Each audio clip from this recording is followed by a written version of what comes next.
السلام عليكم ورحمة الله وبركاته. الحمد لله. الحمد لله الذي نحمده ونستعينه ونستغفره ونؤمن به ونتوكل عليه. أما بعد. அன்பிற்குரிய அல்லாஹ்வின் நல்லடியார்களே, அன்பு சகோதரர்களே, நாம் தொடர்ச்சியாக பார்த்து வரக்கூடிய துஆக்களினுடைய திக்ருகளினுடைய தொகுப்பில் இன்று நாம் பார்க்க இருக்கின்ற விடயம் என்னவென்றால், இன்றைய தினம் ஜும்ஆவுடைய நாளாக இருந்து கொண்டிருக்கின்றது. ஜும்ஆவுடைய நாள் அசருடைய தொழுகையை தொழுதுவிட்டு அதே இடத்தில் அமர்ந்தவர்களாக இந்த துஆவை ஓதி அல்லாஹ்விடம் பிரார்த்தனை செய்வோம். ரசூலுல்லாஹி ஸல்லல்லாஹு அலைஹி வஸல்லம் அவர்கள் ஒரு சஹாபிக்கு கற்றுக் கொடுத்த மிகவும் அற்புதமான ஒரு துஆ. இந்த சஹாபி இந்த துஆவை ஓதினார்கள். அவர்கள் இழந்ததை விட சிறந்ததை அல்லாஹ் அவர்களுக்கு வழங்கினான். அதே போன்று அவர்களுடைய வாழ்க்கையில் உள்ள வறுமைகளை அல்லாஹ் நீக்கி செல்வ செழிப்போடு அல்லாஹ் அவர்களை வாழ வைத்தான். அப்படிப்பட்ட மிகச்சிறந்த ஒரு துஆவை தான் நாம் இன்றைய வீடியோவில் பார்க்க இருக்கின்றோம். அன்பார்ந்தவர்களே, அல்லாஹ்வின் நல்லடியார்களே, இன்றைய தினம் ஜும்ஆவுடைய நாளாக இருந்து கொண்டிருக்கின்றது. ரசூலுல்லாஹி ஸல்லல்லாஹு அலைஹி வஸல்லம் அவர்கள் கூறினார்கள், சூரியன் உதிக்கக்கூடிய நாட்களில் சிறந்த நாள் ஜும்ஆவுடைய நாள் வெள்ளிக்கிழமை என்பதாக அல்லாஹ்வினுடைய தூதர் ஸல்லல்லாஹு அலைஹி வஸல்லம் அவர்கள் கூறினார்கள். அதே போன்று இந்த ஜும்ஆவுடைய நாளில் ஒரு நேரம் இருக்கின்றது. அந்த நேரத்தில் நாம் கேட்கக்கூடிய துஆக்கள் அல்லாஹ்விடத்திலே கபூலாகும் என்று கூறினார்கள் அருமை நாயகம் ஸல்லல்லாஹு அலைஹி வஸல்லம் அவர்கள்.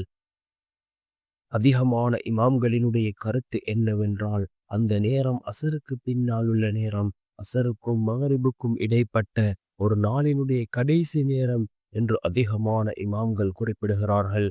அன்பார்ந்தவர்களே, அல்லாஹ்வின் நல்லடியார்களே, மிகவும் சிறந்த ஒரு நாள் இந்த ஜும்ஆவுடைய நாளாக இருந்து கொண்டிருக்கின்றது. இந்த உலகம் படைக்கப்பட்ட நாள், இந்த உலகம் அழியப் போகின்ற நாளும் இந்த ஜும்ஆவுடைய நாளாக இருக்கின்றது. இதனால் தான் ரசூலுல்லாஹி ஸல்லல்லாஹு அலைஹி வஸல்லம் அவர்கள் கூறினார்கள், ஒவ்வொரு ஜும்ஆவுடைய நாள் வந்தால் ஒவ்வொரு உயிரினங்களும் பயந்து நடுங்குகின்றது மனிதனை தவிர என்று கூறினார்கள் அல்லாஹ்வினுடைய தூதர் ஸல்லல்லாஹு அலைஹி வஸல்லம் அவர்கள்.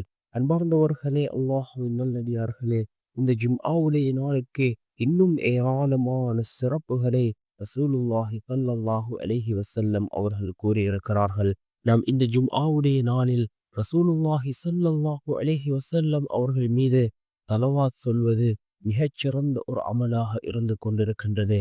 ஒரு ஹதீஸ் இடம்பெறுகின்றது, நாம் கூறக்கூடிய சலவாத் ரசூலுல்லாஹி ஸல்லல்லாஹு அலைஹி வஸல்லம் அவர்களுக்கு எடுத்து காண்பிக்கப்படுவதாக ஒரு ஹதீஸ் இடம்பெறுகின்றது. நாம் அதிகமாக ரசூலுல்லாஹி ஸல்லல்லாஹு அலைஹி வஸல்லம் அவர்கள் மீது தலவாத்து கூறுவோம். ஏனென்றால் அல்லாஹ் தன்னுடைய குர்ஆனிலே குறிப்பிடுகின்றான், நானும் என்னுடைய மலக்குமார்களும் நபியவர்கள் மீது ஸலவாத்தும் சலாமும் கூறுகின்றோம். மனிதர்களே, நீங்களும் நபியவர்கள் மீது ஸலவாத்தும் சலாமும் கூறுங்கள் என்று அல்லாஹ் தன்னுடைய குர்ஆனிலே குறிப்பிடுகின்றான்.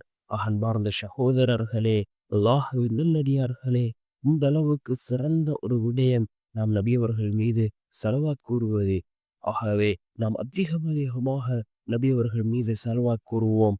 நாம் ஒரு தடவை ரசூலுல்லாஹி ஸல்லல்லாஹு அலைஹி வஸல்லம் அவர்கள் மீது ஸலவாத் கூறினால் அல்லாஹ் ஜல்ல சுப்ஹானஹு வ தஆலா நம் மீது 10 தடவை அருள் செய்கின்றான். நாம் அதிகமாக நபியவர்கள் மீது ஸலவாத் கூறுவோம். அதே போன்று பாவ மன்னிப்பு தேடுவது, இஸ்திக்ஃபார் செய்வது. நாம் ஏற்கனவே பல வீடியோக்களில் இஸ்திக்ஃபாரினுடைய சிறப்புகளை பார்த்திருக்கின்றோம். நாம் அதிகமாக இஸ்திக்ஃபார் செய்வோம். நாம் செய்யக்கூடிய இந்த இஸ்திக்ஃபாரின் மூலமாக அல்லாஹ் நம்முடைய மறைமுகமான தேவைகளை பூர்த்தி செய்து தருகின்றான். அதே போன்று நாம் நினைக்காத புறத்திலிருந்து அல்லாஹ் ரிஸ்கை நம்மிடம் கொண்டு வந்து சேர்க்கின்றான். அதிகமாக நாம் இஸ்திக்ஃபார் செய்வோம். நமக்கு தெரிந்த இஸ்திக்ஃபாரை நாம் அதிகமாக செய்வோம். குறைந்தது அஸ்தக்ஃபிருல்லாஹ் என்றாவது ஒவ்வொரு நாளும் 100 தடவையாவது ஓதுவோம். அதே போன்று இந்த துஆ இருக்கின்றதே மிக முக்கியமான ஒரு துஆ. நம் அனைவரும் அறிந்த ஒரு துஆ. ஒருமுறை ரசூலுல்லாஹி ஸல்லல்லாஹு அலைஹி வஸல்லம் அவர்களிடத்திலே ஔஃப் பின் மாலிக் ரலியல்லாஹு அன்ஹு அவர்கள் வருகிறார்கள். பதட்டத்துடன் வருகிறார்கள். வந்து ரசூலுல்லாஹி ஸல்லல்லாஹு அலைஹி வஸல்லம் அவர்களிடத்திலே கூறுகிறார்கள், அதாவது என்னுடைய மகனை காணவில்லை, என்னுடைய மகனை சிறைப்பிடித்து விட்டார்கள் என்று ரசூலுல்லாஹி ஸல்லல்லாஹு அலைஹி வஸல்லம் அவர்களிடத்தில் வந்து ஔஃப் பின் மாலிக் ரலியல்லாஹு அன்ஹு அவர்கள் கூறுகிறார்கள். இதை கேட்ட ரசூலுல்லாஹி ஸல்லல்லாஹு அலைஹி வஸல்லம் அவர்கள், நான் உங்களுக்கு ஒரு துஆவை தருகிறேன், இதனை நீங்கள் ஓதுங்கள், நிச்சயமாக அல்லாஹ் உங்களுடைய மகனை உங்களிடம் கொண்டு வந்து சேர்ப்பான் என்று ஔஃப் பின் மாலிக் ரலியல்லாஹு அன்ஹு அவர்களுக்கு ரசூலுல்லாஹி ஸல்லல்லாஹு அலைஹி வஸல்லம் அவர்கள் இந்த துஆவை கற்றுக் கொடுத்தார்கள். லா ஹவுல வலா குவத இல்லா பில்லாஹில் அலியில் அதீம்.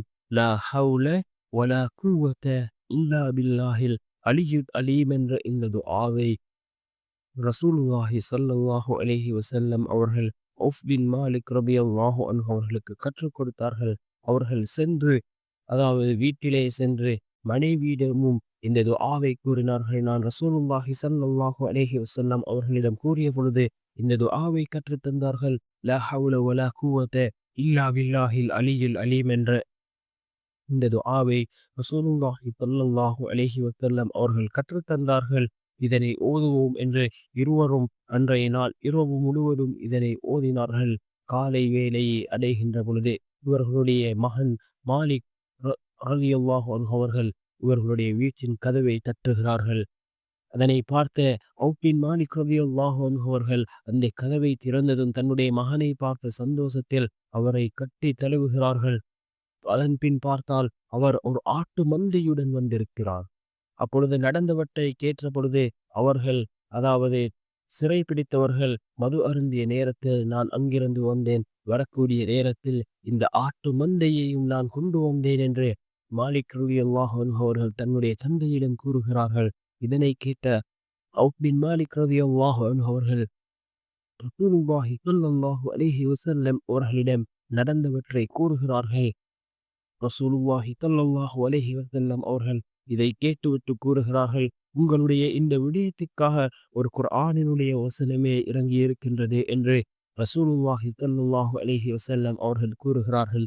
அவர்கள் கொண்டு வந்த ஆட்டு மந்தை அனைத்தும் உங்களுக்கே சொந்தமானது என்று ரசூலுல்லாஹி ஸல்லல்லாஹு அலைஹி வஸல்லம் அவர்கள் ஔஃப் பின் மாலிக் ரலியல்லாஹு அன்ஹு அவர்களிடம் கூறுகிறார்கள்.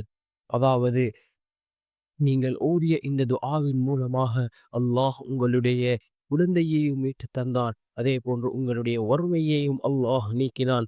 அந்த ஒரே ஒரு துஆ, லா ஹவுல வலா குவத இல்லா பில்லாஹில் அலியில் அலீம் என்று வரக்கூடிய இந்த துஆ, யார் அல்லாஹ்வை தக்வாவோடு அல்லாஹ்விடம் பிரார்த்தனை செய்கிறார்களோ நிச்சயமாக அவர்கள் நினைக்காத புறத்திலிருந்து அல்லாஹ் ரிஸ்கை கொண்டு வந்து சேர்க்கின்றான். இந்த ஒரு ஹதீஸ் நமக்கு உதாரணமாக இருக்கின்றது. நாம் அதிகமாக இந்த துஆவை ஓதுவோம்.